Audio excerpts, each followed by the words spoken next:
किसी व्यक्ति के जीवन में खो गया, कर्जे में डूब गया, कर्जा बहुत हो गया, पैसा चले गया, गाड़ी चली गई, मकान चले गया, सब गिरवे रखा गया, सब कुछ समाप्त हो गया, उसको प्रत्येक प्रदोष को, प्रत्येक अमावस्या को घी का दीप किसी भी पेड़ के नीचे, ये 5 वृक्ष बताए हैं पितृभाव के, उन 5 वृक्ष में से कहीं पर भी बड़, पीपल, आंवला, शमी, बेलपत्र आदि 5 वृक्ष में से किसी भी वृक्ष के नीचे प्रज्वलित करे और कामना करे, उसका कर्जा चूकता ही है, चूकता।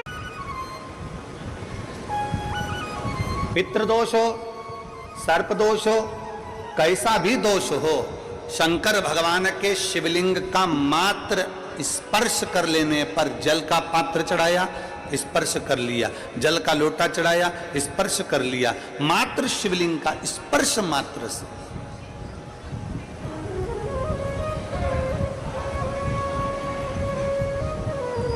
संसार में, पृथ्वी पर आज श्राद्ध पक्ष के अवसर पर पूरा देश, देश ही नहीं विदेश, संपूर्ण देशवासी, संपूर्ण विदेश में रहने वाले सनातनी आज भगवान अपने अपने पितरों को, अपने अपने श्राद्ध पक्ष में पूर्वजों का स्मरण कर रहे हैं, उनको याद कर रहे हैं।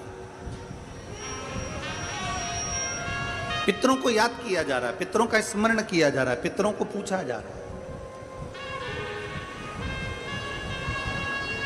और पितर आर्यमा स्वामी को भज रहे हैं, आर्यमा स्वामी भगवान देवादिदेव महादेव को भज रहे हैं, भगवान शंकर।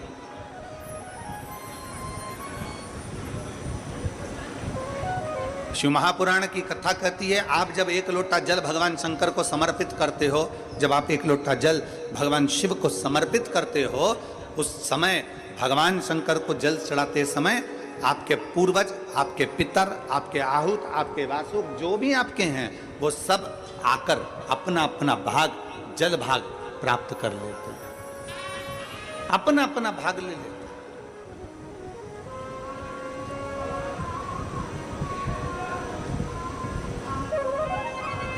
दो तरह के व्यक्ति होते हैं यार, थोड़ा स्मरण करना, 2 तरह के होते हैं, एक होता है अस्त व्यस्त और एक होता है व्यस्त। जम के बोलो कौन कौन से होते हैं? हाँ जम के बोलो, आपकी आवाज हमारे तक आना चाहिए। एक होता है अस्त व्यस्त और दूसरा होता है व्यस्त। अस्त व्यस्त और एक व्यस्त, 2 हैं। अस्त व्यस्त का मतलब यह है कि वो उसका रूटीन, उसका समय, उसका क्रम ठीक नहीं है।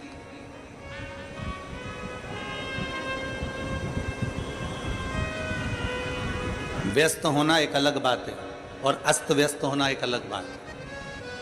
व्यस्त होना मतलब, अस्त व्यस्त जो व्यक्ति होता है ना, उसको 1 मिनट का भी समय नहीं मिलता है, 1 मिनट का भी। पर बढ़िया है यार, और ये बाइक बहुत बड़ी बॉटल है, आप लोगों को लग रहा है छोटी, लेकिन काफी बड़ी है।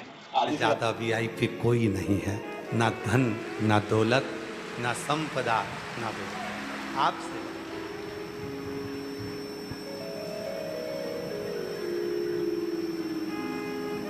उसके होकर आओ, केवल उसके, और कुछ, केवल उसके।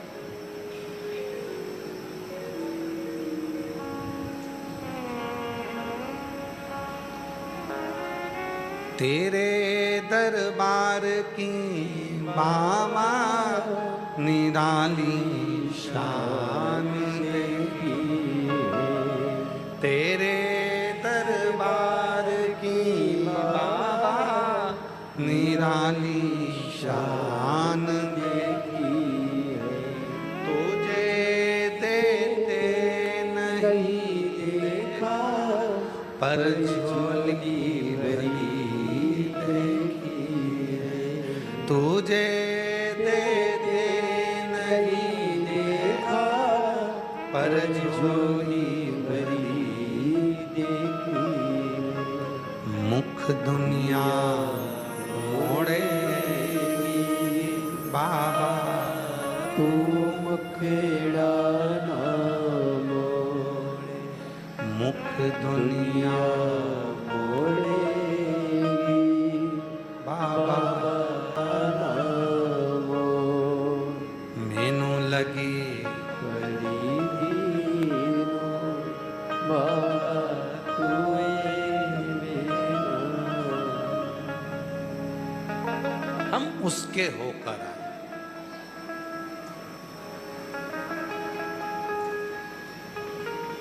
हम उसके होकर, और जब हम उसके होकर आएंगे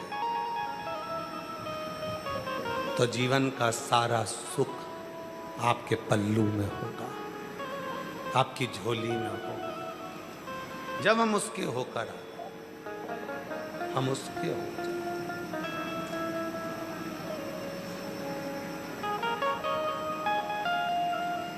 चेन पहनेंगे तो चेन की चिंता रहेगी, सोने का हार पहनेंगे तो उसकी चिंता रहेगी, खूब अच्छी वीआईपी चप्पल पहन लिए तो उसकी चिंता रहेगी, और छोरा छोरी को भी लाओ और अपने परिवार वालों को भी लाओ तो उनकी जेब में एक बिल्ला टांग दो, मेरा नाम धन्नो बाई,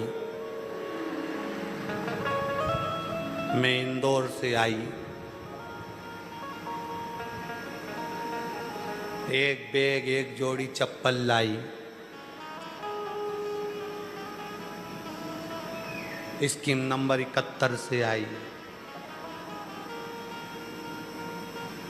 तो जो भी बच्चे आए, जो भी परिवार के लोग आए, उनके पास में कुछ हो जिससे वो कहीं खोए।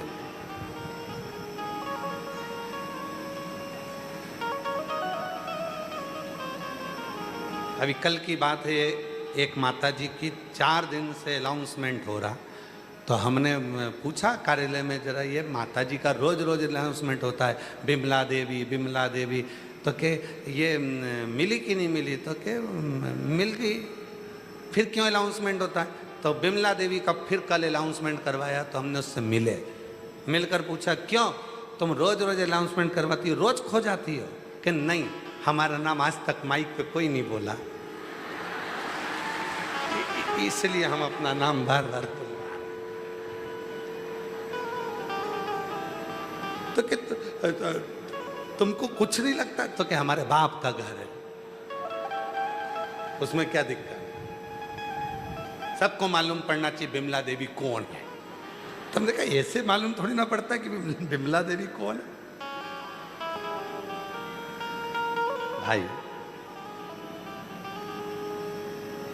अच्छा, आप लोगों को देखकर एक चीज तो है, तुम लोग कुबरेश्वर धाम पूरे तीर्थ होकर आए, वहां तुम डरते हो घूमने में, पर कुबरेश्वर धाम पे तुम्हें एक रत्ती का डर नहीं लगता, क्योंकि तुमको लगता है मेरे बाप का घर, नहीं डरो, जा नहीं जा। क्या कर ले,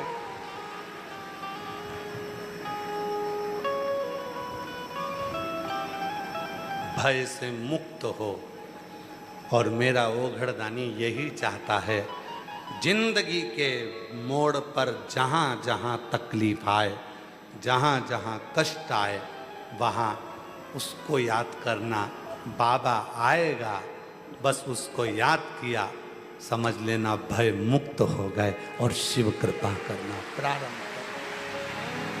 शिव ने करुणा, शिव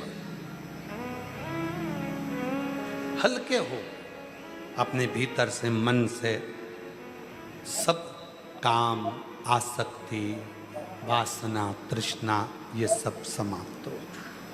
सब।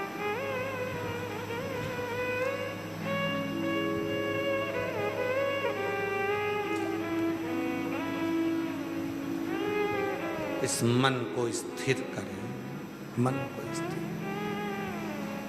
बनाने वाले ने तो केवल ये मानव का शरीर बनाया, एक आत्मा दे दी, चित्त दे दिया, मन दे दिया, हृदय दे दिया। अब इस मन को, इस हृदय को, इस चित्त को, इस मन को, इस शरीर को आपको कहाँ लेकर जाना है, वो आपके ऊपर निर्भर कर। आप इसको कहाँ लेकर जाए, आप इस मन को, चित्त को कहाँ लेकर जाए, ये आपके ऊपर निर्भर कर। वो एक हमारे शैलेंद्र भाई जी बहुत सुंदर गुनगुनाते ना कि भवरे ने खिलाया फूल फूल को ले गया चिकवर भवरे ने खिलाया फूल फूल तो ले गया राजकुंवर भवरे तो कहना न भूल भूल कहीं हो जाए इधर उधर भवरे ने खिलाया फूल फूल तो ले गया राजकुंवर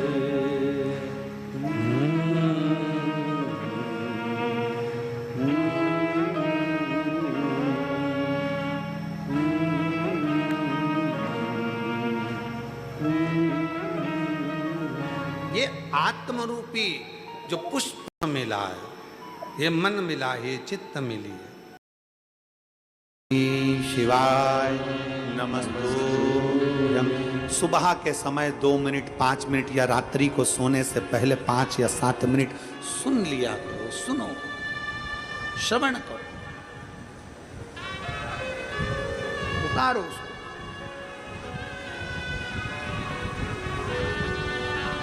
अपने भीतर उतारने का प्रयास करो। शिव महापुराण की कथा कहती है भगवान शंकर की जो शिव पिंडी है, भगवान शंकर का जो शिवलिंग है, भगवान शंकर का जो शिवलिंग का स्मरण है, आप लोग जरा देखेंगे आस्था चैनल के माध्यम से, फेसबुक यूट्यूब के माध्यम से, एलईडी के माध्यम से आप लोग उसको समझेंगे। ये शंकर भगवान का शिवलिंग है। जितने लोग एलईडी पर देख रहे हैं वो एलईडी पर, जितने लोग आस्था चैनल पर देख रहे हैं वो आस्था पर, जितने लोग फेसबुक यूट्यूब पर देख रहे हैं फेसबुक यूट्यूब पर। मान लो ये शंकर भगवान का शिवलिंग है, ये जलाधारी है, ये जलाधारी का भाग जहां से जल अपन यहां चढ़ाते हैं तो यहां से नीचे की ओर चला जाता है। शिव महापुराण की कथा कहती है जब कोई तुमसे कह दे कि तुम्हारे घर में पितृ दोष है, जब कोई तुमसे कह दे कि तुम्हारे घर में आहुत दोष है, कोई तुमसे कह दे तुम्हारे घर में काल सर्प दोष है, जब कोई तुमसे कह दे कि तुम्हारे घर में वास्तु दोष है, कोई तुमसे कह दे कि तुम्हारे घर में ये दोष है, उस समय पर भगवान शंकर के ऊपर जब जल समर्पित करो तो ये शिवलिंग का जो मध्य बिंदु होता है, इस उंगली को त्याग कर 3 उंगलियों का स्पर्श करते हुए भगवान शंकर को अपना गोत्र का स्मरण कर दीजिए। कैसा भी दोष घर में लगा होगा वो दोष समाप्त होगा ही, वो दोष मिटेगा ही। पितृदोष हो, सर्प दोष हो, कैसा भी दोष हो, शंकर भगवान के शिवलिंग का मात्र स्पर्श कर लेने पर, जल का पात्र चढ़ाया स्पर्श कर लिया, जल का लोटा चढ़ाया स्पर्श कर लिया, मात्र शिवलिंग का स्पर्श मात्र से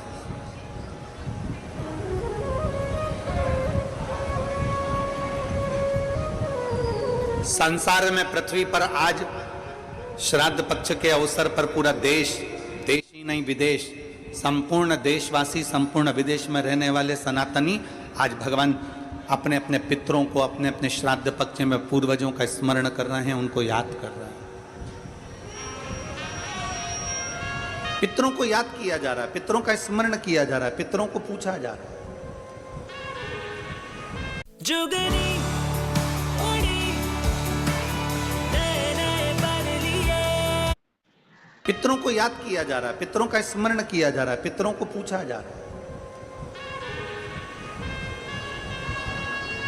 और पितर आर्यमा स्वामी को भज रहे हैं, आर्यमा स्वामी भगवान देवादिदेव महादेव को भज रहे हैं, भगवान शंकर।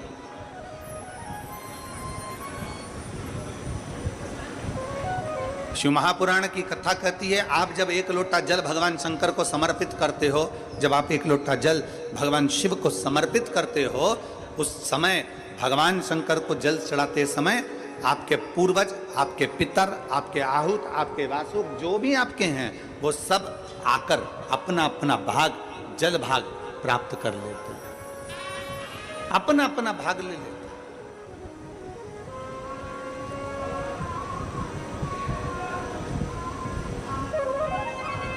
दो तरह के व्यक्ति होते हैं यार,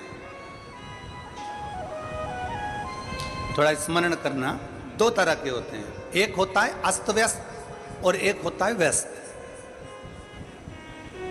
जम के बोलो, कौन कौन से होते हैं? हाँ, जम के बोलो, आपकी आवाज हमारे तक आना चाहिए। एक होता है अस्त व्यस्त और दूसरा होता है व्यस्त। अस्त व्यस्त और एक व्यस्त, दो हैं। अस्त व्यस्त का मतलब यह है कि वो उसका रूटीन, उसका समय, उसका क्रम ठीक नहीं है।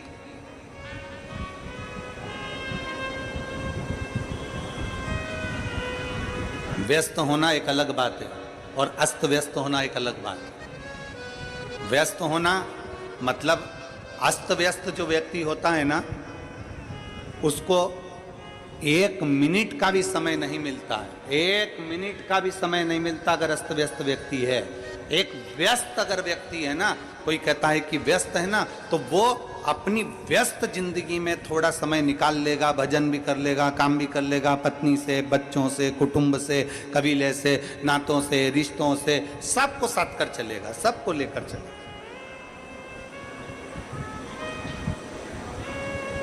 व्यस्त के साथ में, अस्त व्यस्त के साथ में, दोनों में अंतर है। अस्त व्यस्त भटका हुआ, अस्त व्यस्त कहीं ना कहीं पड़ा हुआ, अस्त व्यस्त कहीं भटका हुआ। और व्यस्त जो होता है वो अपनी व्यस्तता के साथ में, वो अपनी व्यस्तता के समय में भी अपने परिवार के लिए, कुटुंब के लिए, बच्चों के लिए, अपने कुल के लिए, अपने समाज के लिए, अपने क्षेत्र के लिए समय निकाल लेता। कल हम जब यहाँ से जा रहे थे तो माननीय आमदार सुहास अन्ना जी कांदे जी और स्वंजुम ताई जी कह रही थी, गुरुजी हमारा पूरा परिवार एक साथ में बैठता है, हम लोग निर्णय लेते हैं तो एक साथ में लेते हैं। हमने उनसे पूछा कि आपकी इतनी व्यस्तता रहती है, उसके बाद में परिवार को समय, कहा गुरुजी परिवार को समय देना जरूरी होता है और केवल परिवार से ही मतलब नहीं। गुरुजी जो मेरा पूरा विधानसभा क्षेत्र है, मैं प्रयास ये करता हूं कि छोटे से छोटा और बड़े से बड़े व्यक्ति को भी समय दिया जाए और उनसे मिला जाए। इसको कहते हैं व्यस्तता में अपना समर्पण रखना, अपना समय निकाल लेना। अगर कोई तुमसे कहे ना कि मेरे पास समय नहीं है, कोई तुमसे कह देना कि मैं तो बिल्कुल नहीं, ऐसा नहीं कर सकता, मैं बिल्कुल वैसा नहीं कर सकता, समझ लेना वो अस्त व्यस्त है। व्यस्त होता तो समय निकल जाता, क्योंकि समय को वो साथ कर चलता। अस्त व्यस्त व्यक्ति साधता नहीं है, और व्यस्त व्यक्ति समय को भी निकाल लेता है। जैसे कल अन्ना जी कह रहे थे कि हमारा परिवार, अंजुम ताई जी कह रही थी कि हमारे परिवार को, हम हमारे क्षेत्र को पूरा समय देते हैं। व्यस्त रहो, पर व्यस्तता के साथ में अपनों को थोड़ा सा समय देते रहो।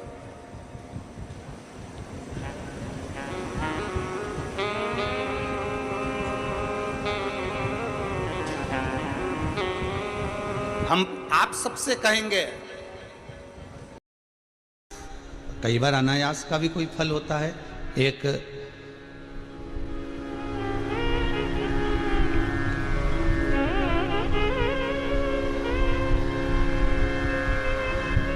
भिखारी भिक्षुक भिक्षा मांगने के लिए आया और पूरे दरवाजे दरवाजे दरवाजे दरवाजे दरवाजे दरवाजे घूमता रहा। उसको एक जगह से भी कहीं से भिक्षा नहीं मिली।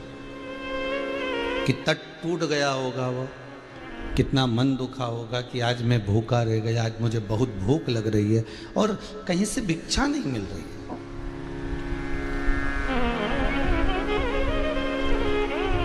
कहीं से मुझे भिक्षा प्राप्त नहीं हो रही। और जब उसे कहीं से भिक्षा प्राप्त नहीं हुई, वो आखिरी में हताश होकर गांव के बाहर खड़ा होकर गांव के लोगों को श्राप देने लगा, अपशब्द कहने लगा। जब कई जगह पर हमने भी देखा है कि जब कोई मांगने के लिए आता है और उसको वहाँ सिक्का नहीं मिलता, रुपया नहीं मिलता, तो वो भी आड़ा टेढ़ा कहना चालू कर देता है, वो भी अपशब्द कहना चालू कर देता है।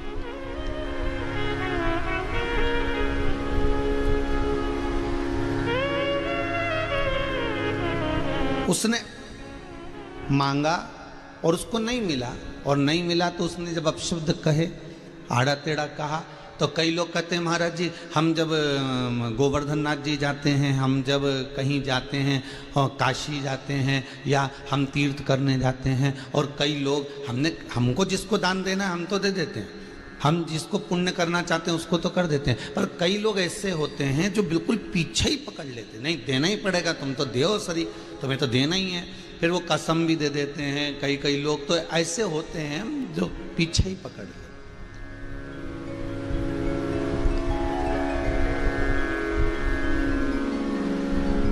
और अगर वो अपशब्द कह दे, अगर वो तुमने नहीं दिया और उसने आड़ा टेढ़ा कह दिया, उसने ताने दे दिए, अपशब्द कह दिया कि तू तो ऐसा है, तू तो वैसा है, तू ऐसा है, तो क्या उसका दोष लगता है?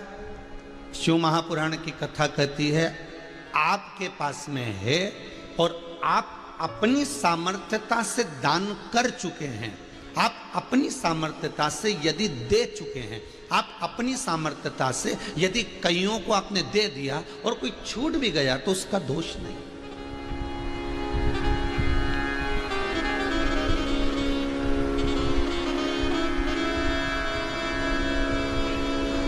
सोमानी जी, हमारे भोपाल में अभी तो लॉकडाउन चल रहा है और आपके भी सूरत में ऐसा आपने देखा होगा, हमने भी शायद एक दो जगह देखा है। भोपाल में जब हम लाल घाटी के उधर जाते हैं तो वहाँ पर चौराहे पर पूरा के पूरा परिवार वाले ऐसे इकट्ठे रहते हैं और वो गाड़ियों के कांच बजा बजा के और पैसे मांगते हैं, और उनके परिवार वाले वो मदिरा पीकर और व्यसन कर कर एक जगह पर बैठे रहते हैं, और उनके घर की कई माताएं भी वहाँ बैठी रहती हैं, कई पुरुष कई माता, वो कांच बजा रहे हैं, बच्चे दरवाजा बजा रहे हैं और मांग रहे हैं, और नी दो तो फिर वो अपशब्द भी कहते हैं, हमने कई जगह देखा। स्कंद पुराण में एक जगह पर लिखा हुआ है, बेटी, गाय और लक्ष्मी 50 बार विचार करना तब किसी को देना। बेटी का कन्यादान करने से पहले सोचना कि ये लड़का अच्छा है क्या, जिसके साथ में हम बेटी को ब्याह रहे हैं ये ठीक है, ये श्रेष्ठ है क्या, ये हमारी लड़की के लिए श्रेष्ठ रहेगा क्या। 50 बार विचार करिए, उसके बाद में तब जाकर आप उस कन्या का कन्यादान करिए, अगर वो उसके अनुकूल है तो। गाय देने से पहले ब्राह्मण के यहाँ पहले जाकर देखो क्या इस ब्राह्मण के यहाँ गाय को रखने की जगह है, क्या इसको गाय को खिलाने के लिए ब्राह्मण के पास में कुछ है। और आपने गाय दी और मालूम पड़े वो दुखी हो तो दोष आपको लगेगा। लक्ष्मी, पैसा ऐसे के कटोरे में देना जिसको भोजन की जरूरत हो, जिसको बहुत जरूरत पड़ रही हो। मालूम पड़े आप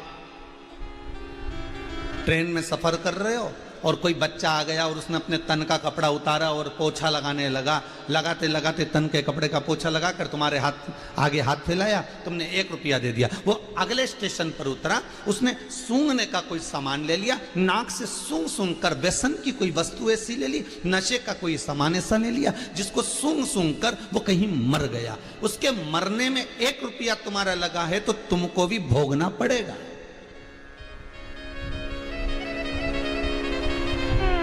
अगर बेटी दुखी होती है तो माँ बाप को रोना पड़ता है, गाय अगर दुखी होती है तो दान करने वाले को रोना पड़ता है, लक्ष्मी गलत जगह चली जाती है तो दान देने वाले को रोना पड़ता है। स्कंद पुराण कहती है 50 बार विचार करना बेटी को देने से पहले, 50 बार विचार करना गाय को देने से पहले, 50 बार विचार करना लक्ष्मी को देने से पहले कि तुम किसी ऐसे को तो नहीं दे रहे जिसने केवल ले जाकर गलत जगह पर लगा दिया।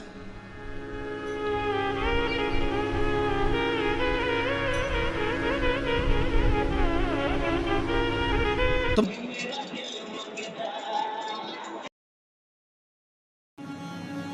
एक बड़ा सुंदर सा संवाद है शिव महापुराण का। चंचुला देवी अपने पति का अंतिम संस्कार कराकर काशी गई।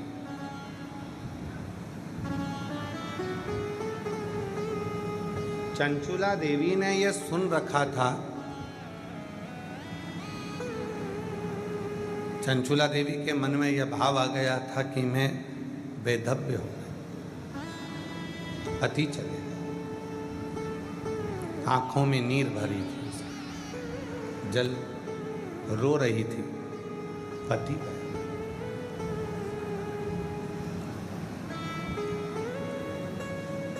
काशी के गंगा घाट पे जाते जाते चंचुला देवी के कानों में शिव महापुराण की कथा का थोड़ा सा रस तत्व, कहीं कथा चल रही होगी तो उसके कानों में आ गया, उसके कानों में शब्द आ गए, कुछ शब्द चंचुला देवी के कानों में शिव महापुराण के आ गए, कुछ शब्द।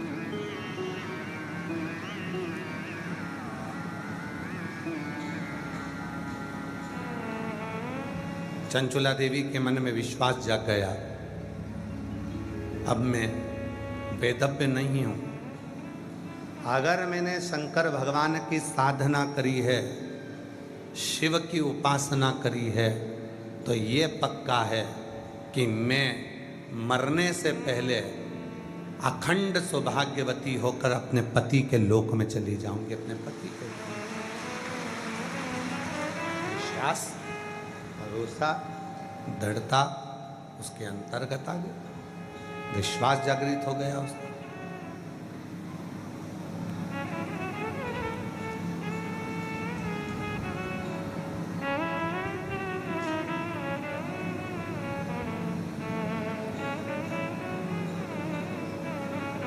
कितना सुंदर कहा है। जब चंचुला देवी बिंदु प्रेत योनि में पड़ गया और चंचुला देवी जब कथा सुनने के लिए बैठी, थोड़ा सावधानी से जितने भी ऑनलाइन कथा को सुन रहे हैं, फेसबुक, यूट्यूब पर, आस्था चैनल पर, और जो कुबरेश्वर बाबा के इस पवित्र कंकर शंकर की भूमि पर कथा सुन रहे हैं, थोड़ा ध्यान लगा कर सुनना, सावधान।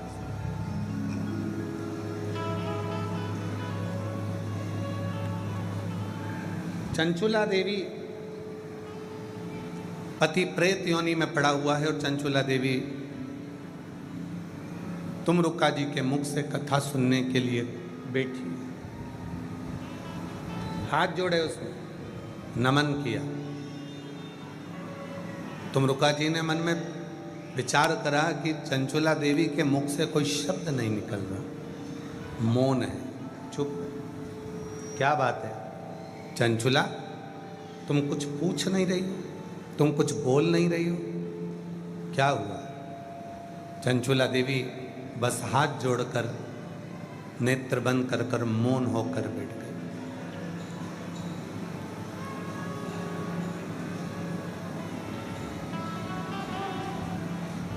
मेरे मन की एक अभिलाषा है, बस वो अभिलाषा जिस दिन मेरी पूरी होगी, मैं जान जाऊंगी कि शिव कंकर कंकर में शंकर बनकर विराजमान है। मेरे मन की एक अभिलाषा, वो अभिलाषा पूर्ण।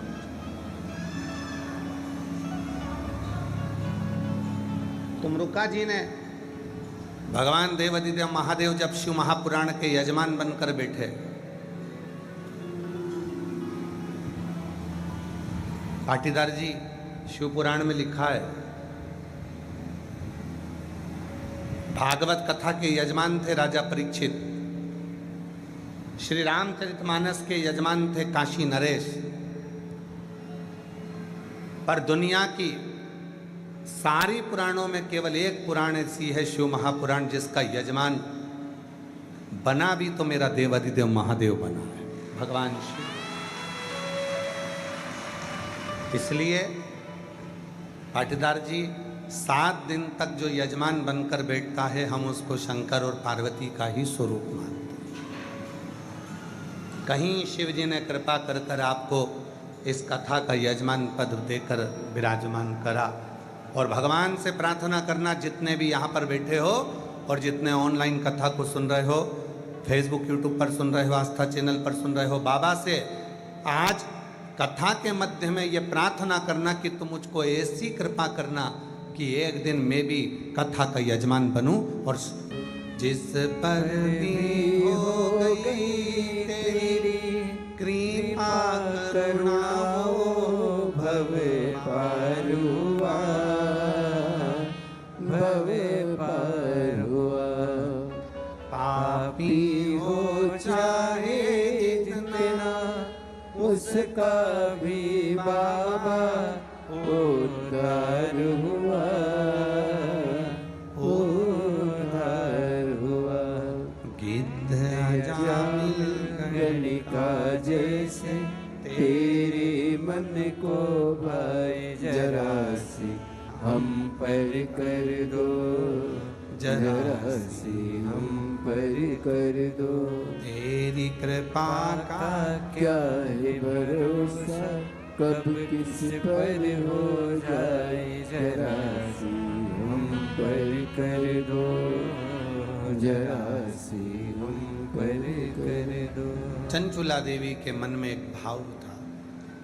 तुमरुका जी ने हाथ जोड़कर ईसर गोरा बनकर आए हुए भगवान शिव और पार्वती जी से पूछा, प्रार्थना करी। चंचुला के मन में चल क्या रहा है? शिव जी मुस्कुराकर बोले, चंचुला जो मांग रही है वो दुनिया की किसी स्त्री ने आज तक नहीं मांगा। क्या मांग रही है? शिव जी बोले, बड़ा मुश्किल है देना।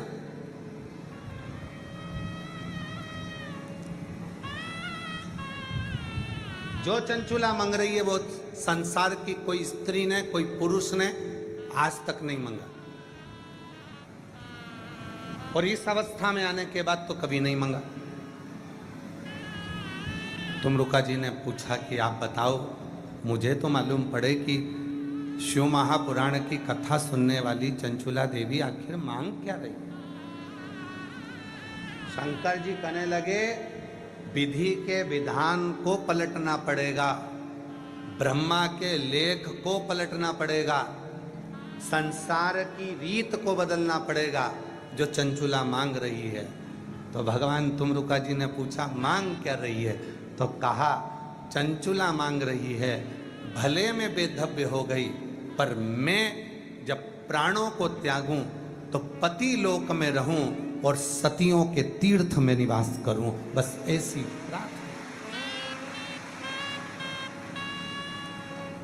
जहां अखंड सौभाग्यवती सतियां रहती हैं, जहां सावित्री रहती है, जहां अनसुईया रहती है, जहां पार्वती रहती है, जहां सती रहती है, जहां ललिता रहती है, जहां स्वयं मां जगत जननी जगदम्बा अम्बा स्वयं निवास करती है, जिस सती लोक में लक्ष्मी रहती है, जिस सती लोक में पार्वती रहती है, जिस सती लोक में स्वयं ब्रह्माणी रहती है, जिस सती लोक में सावित्री अनसुईया अनेक अनेक संसार की सारी सतियां जिस लोक में निवास करती हैं, उस लोक में चंचुला कहती है कि मुझे जाना है, मुझे जाना, उस लोक में मेरा निवास होना चाहिए। पर ये तो बेधव्य हो गई, फिर उस लोक में कैसे रहेगी? शिव जी बोले, यही तो टेंशन है, विधि के विधान को पलटना पड़ेगा, ब्रह्मा के लेख को पलटना पड़ेगा, और अगर इसने कथा पूरी सुन ली तो फिर विधान पलटना ही पड़ेगा, और मुझे आखिरी में से पति के लोक में अखंड सौभाग्यवती बनाकर भेजना ही पड़ेगा।